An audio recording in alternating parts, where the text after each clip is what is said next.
آپ نے ابھی تک ہمارا چینل سبسکرائب نہیں کیا تو ابھی سبسکرائب کریں اور بیل آئیکن کو کلک کر کے ہماری لیٹسٹ ویڈیوز کے بارے میں اپڈیٹ جانیں۔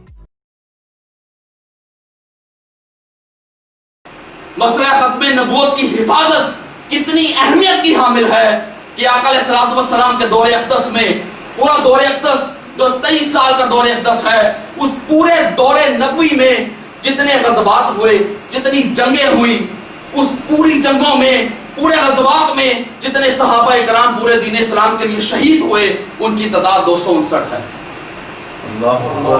لیکن یعنی کہ پورے دور نبوی میں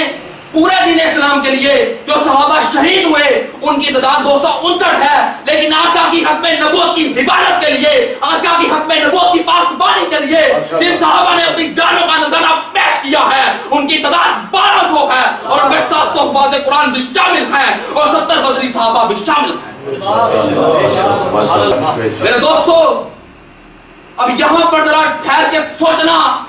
کہ ان 1200 صحابہ کرام نے تو اپنے آپ کو خاک و خون میں تڑپا دیا، اپنی بیویوں کو تو بیوہ کروا لیا، اپنے بچوں کو تو داغ یتیمی دے دیا، اپنے ماں باپ کی لاٹھیوں کو تو توڑ دیا، اپنے وطن کو خیر بار کہہ دیا، مسجد نبوی اور روضہ رسول کی جدائی تو برداشت کر لی، لیکن ان کی غیرت ایک جھوٹی نبوت کے وجود کو برداشت نہ کر سکی۔ نعرہ تکبیر!